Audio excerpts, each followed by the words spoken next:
Yes, you're right to look concerned. Something is different tonight.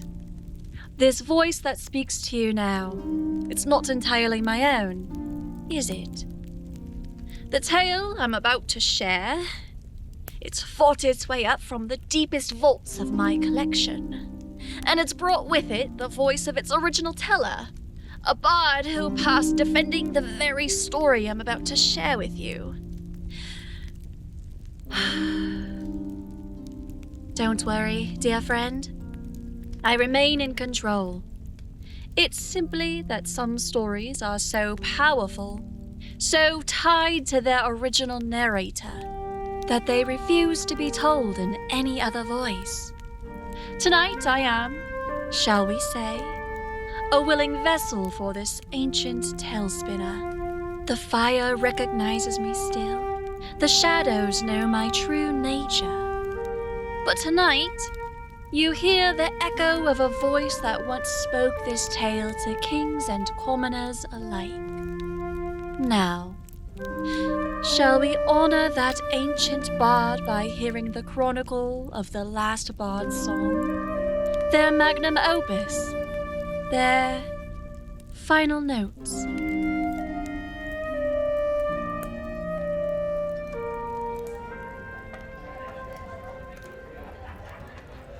In the common room of the Sword and Shield Tavern, where the air hung thick with pipe smoke and the warm scent of mulled wine, Finnegan Brightwater tuned his lute for what he did not yet know would be the last time. The halfling bard's fingers moved across the strings with the practiced ease of someone who had been making music since before he could properly hold a fork.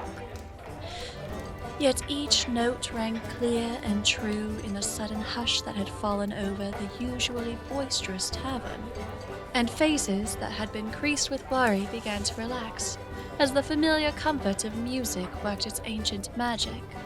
"What'll it be tonight, Finn?" called out Willem, the blacksmith, raising his tankard in salute. "Something to lift the spirits, if you please. There's been enough dark talk of late." Finnegan smiled, his weathered face crinkling with the kind of genuine warmth that came from a lifetime of bringing joy to others. At barely 3 feet tall, he had to stand on a specially built platform to be seen over the crowd, but his presence filled the room in a way that had nothing to do with physical stature. "Lift the spirits, you say?" Finnegan replied, his voice carrying the melodic accent of the distant shires. "Well then, let me tell you a tale of courage and friendship, of heroes who stood against the darkness when all hope seemed lost." But as he began to play the opening chords of the Ballad of the Silver Company, Finnegan felt a strange chill in the air that had nothing to do with the autumn weather outside. The music that usually followed from his fingers like water suddenly felt forced, and the lute strings seemed to vibrate with an odd resonance that made his skin crawl. In the past few days, he had noticed other troubling signs. His usual repertoire of cheerful drinking songs and romantic ballads had begun to sound hollow, while darker melodies, songs of loss and sacrifice that he rarely performed, seemed to pour from his instrument unbidden. It was as if the music itself was trying to tell him something, preparing him for events that his conscious mind had not yet grasped. "Master Finn?" Willem's voice carried a note of concern. "Everything all right?" Finnegan shook off his dark thoughts and forced his smile to brighten. "Right as rain, my friend. Just letting the music find its own way, as it sometimes does." He launched into the ballad with renewed vigor, his clear tenor voice weaving through the melody like a silver thread through silk. The song told of a company of unlikely heroes, a dwarf, an elf, a human knight, and a halfling scout who had faced down a great evil in the depths of the Thunder Peak Mountains. It was a story of triumph over adversity, of friendship conquering fear, and it never failed to raise spirits and warm hearts. But tonight, as Finnegan sang of the hero's battles against the Shadow Dragon, the words took on a prophetic prophecy that made his voice catch in his throat. The fictional struggles of his ballad seemed to mirror something real. something that was approaching like a storm on the horizon. And when the darkness seemed complete, when hope was but a dying ember, the halfling raised his voice in song, a melody none could forget or remember. The last verse died away to appreciative applause, but Finnegan noticed that several of his listeners were wiping their eyes. The song had affected them more deeply than usual, as if they too sensed the weight of coming sorrow. "Beautiful as always, Master Finn," said a voice from the back of the room. "Though I confess, your music has taken on a rather melancholy quality of late." Finnegan looked up to see a figure he didn't quite recognize. A tall, thin man in travel-stained robes who sat alone at a corner table. The stranger's face was hidden in shadow, but his voice carried an odd resonance that made the bard's skin prickle with unease. "Music reflects the heart of the one who makes it," Finnegan replied carefully. "Perhaps the world itself has grown more melancholy as of late." The stranger leaned forward, and for a moment the firelight caught his features. What Finnegan saw made his blood run cold. Eyes that held no warmth, no humanity, only a cold intelligence that seemed to look right through him. "Indeed," the stranger said, his voice taking on a mocking tone. "The world is changing, little songbird. The old ways are ending, and new powers are rising. Soon your pretty melodies will be replaced by the music of screaming and the harmony of despair." The temperature in the room seemed to drop by 10 degrees, and several patrons shivered, pulling their cloaks tighter. But before anyone could respond to the stranger's ominous words, the tavern door burst open with a crash that made everyone jump. A young woman stumbled inside, her clothes torn and her face streaked with tears and soot. Finnegan recognized her as Mary Holden, who lived with her family on a farm just outside the town walls. "They're gone!" she gasped, falling to her knees in the center of the room. "My parents, my brothers, all of them! The house is empty, but there's no sign of struggle, no sign of anything! They're just gone!" The tavern erupted in concerned voices as people rushed to help the distraught woman. But Finnegan noticed that the stranger in the corner had begun to smile. A cold, cruel expression that never touched his eyes. "It begins," the stranger murmured, and his voice carried clearly through the chaos despite being barely above a whisper. "The harvest of souls has commenced." Finnegan's hands moved to his lute strings almost without conscious thought, and a new melody began to emerge. Something he had never played before, but which felt as familiar as his own heartbeat. The notes were complex and layered, weaving together themes of protection and defiance, a light standing against the darkness. The stranger's smile faltered as the music filled the room, and he pressed his hands to his ears, as if the sound caused him physical pain. "Stop," he hissed, his false composure cracking. "You don't know what you're doing, fool. You're meddling with forces beyond your comprehension." But Finnegan couldn't stop, even if he wanted to. The music was flowing through him like a river in flood, and he could feel the power building in the notes. Not the flashy, destructive magic of wizards and sorcerers, but something older and more fundamental. The power of story, of song, of the human heart refusing to surrender to despair. Around the room, people began to straighten, their faces losing some of their fear as the music worked its way into their souls. Mary Holden stopped crying, looked up with eyes that held hope alongside grief. Even the fire in the hearth seemed to burn brighter, casting back shadows that had been growing longer by the moment. The stranger stood abruptly, his form beginning to waver like heat shimmer. "This is not over, songbird," he snarled, his voice now carrying undertones of something inhuman. "Your music may provide comfort for tonight, but tomorrow brings the darkness, and all your pretty songs will not save you from what's coming." He melted away like mist before morning sun, leaving behind only the smell of sulfur and the echo of cold laughter. Finnegan's fingers finally stilled on the lute strings, and he found himself trembling with exhaustion. The magic, for magic it had surely been, had taken more out of him than he had expected. "Master Finn," Willem said, his voice filled with awe. "What was that? What did you do?" "I played a song," Finnegan replied simply. "Perhaps the most important song I've ever played." But even as he spoke, he could feel the truth settling into his bones like winter cold. The stranger's words had carried the weight of prophecy, and the bard's enhanced senses could detect the approaching storm of violence and sorrow that would soon engulf their peaceful town. Mary Holden approached the platform, her eyes still red from crying, but no longer filled with despair. "My family," she said quietly. "Are they truly gone?"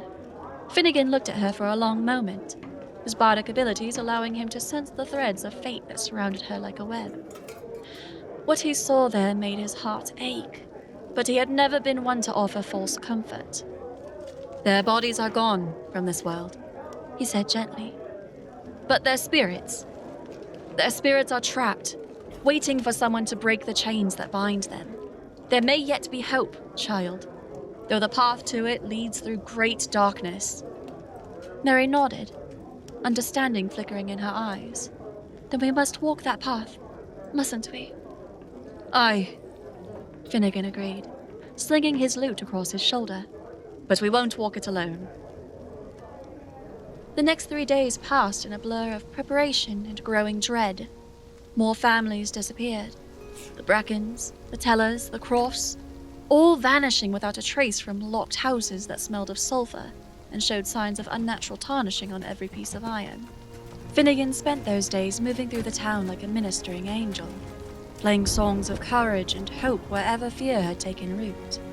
He sang lullabies to children who woke screaming from nightmares, performed rousing marches for the militiamen who prepared the town's defenses, and played gentle melodies of remembrance for families who had lost loved ones to the mysterious disappearances. But privately, he was preparing for something else entirely. In the quiet hours before dawn, he worked on a new composition, a song unlike any he had ever attempted before. It was a piece that would require everything he had to give, a melody that would either save his people or destroy him in the attempt. The attack came on the 4th night, heralded by the roar of a great blue dragon and the triumphant battle cries of the cult of the dragon.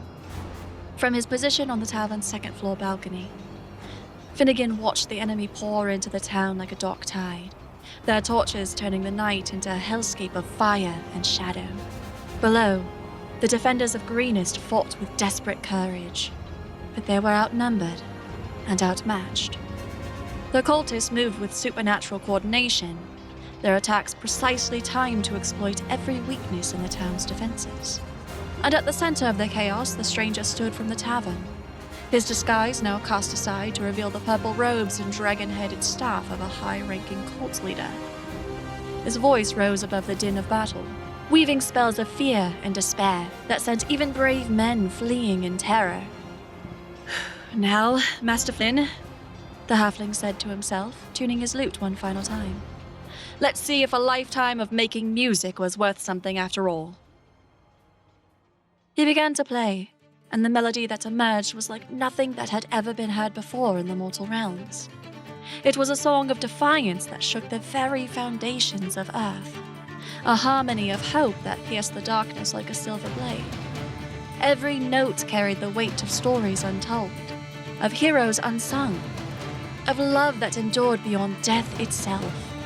The effect was immediate and dramatic. Cultists stumbled in their advance as the music struck them like a physical blow. The spells of fear and despair that had been driving the defenders to rout suddenly shattered like glass against stone.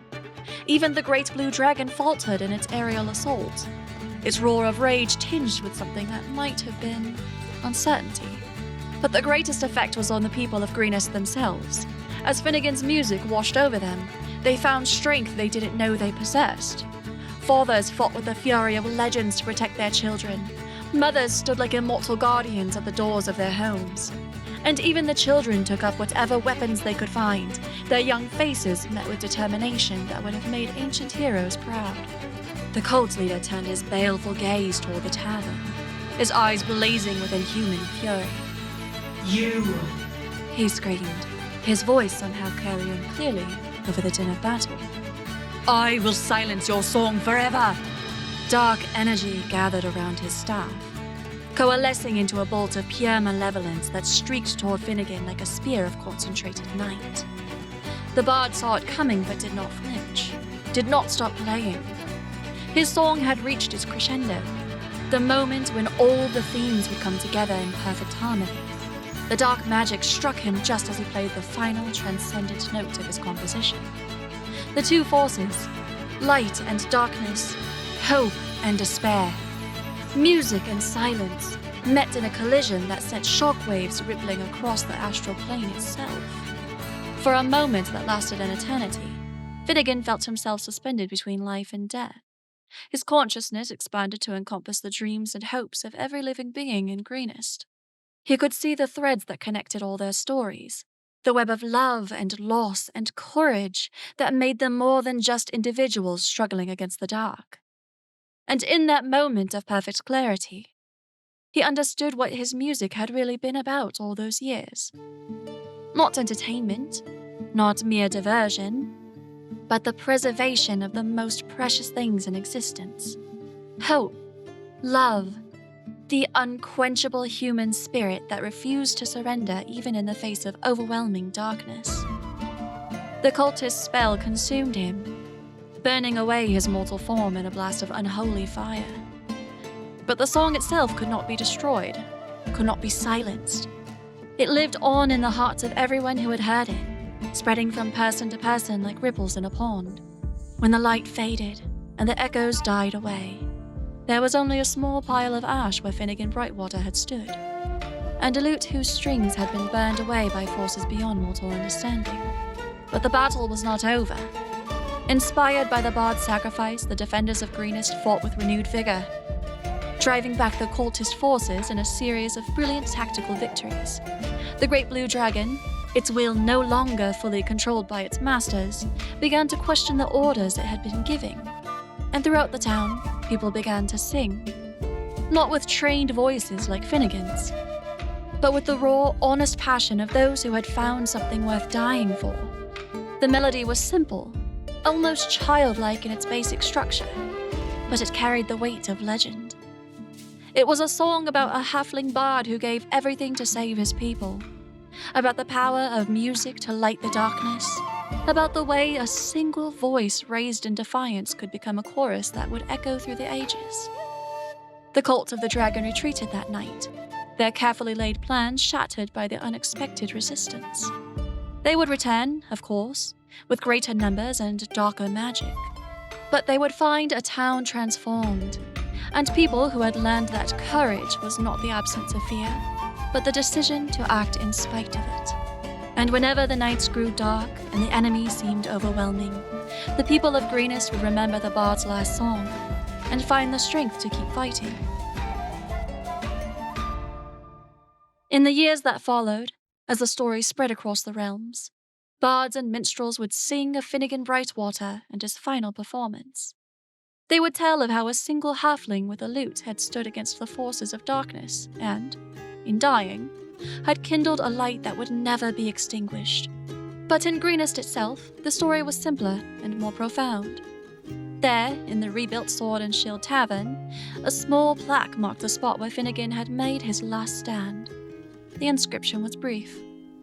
Here stood Finnegan Brightwater, who reminded us that the most powerful magic is the song in the human heart. And on the quiet evenings, when the wind was just right, travelers claimed they could still hear the echo of that final song, carried on the breeze like a promise that no darkness, no matter how deep, could ever truly silence the music of hope. And so, this tale draws to a close. Though its echoes may linger in your dreams, the fire burns lower now. But don't despair, I have countless more stories waiting to be shared with you. If this tale stirred something within you, if it reminded you why magic still matters in this mundane world, then please, light your own beacon, That glowing thumbs up tells the spirits of story that our fellowship grows stronger. Subscribe to join our circle permanently and ring the notification bell. That way you'll know the moment I return with new chronicles. The fire burns brightest when more souls gather round it. Wouldn't you agree? Now, if that's the case, share this tale with another weary soul who needs it, reminding them adventure still exists. Tag a friend who would appreciate a good story by the fire. The more who believe, the more real these worlds become. And if you're new to our hearth, explore the playlist of chronicles that I've gathered. Tales of heroes and villains, love and loss, magic and mystery. Each one carefully chosen for souls like yours. Until the fire calls us together again, may your own adventures be worthy of legend, and may you never lose the wonder that brought you here tonight. Travel or sleep well, brave soul. The long rest awaits your return.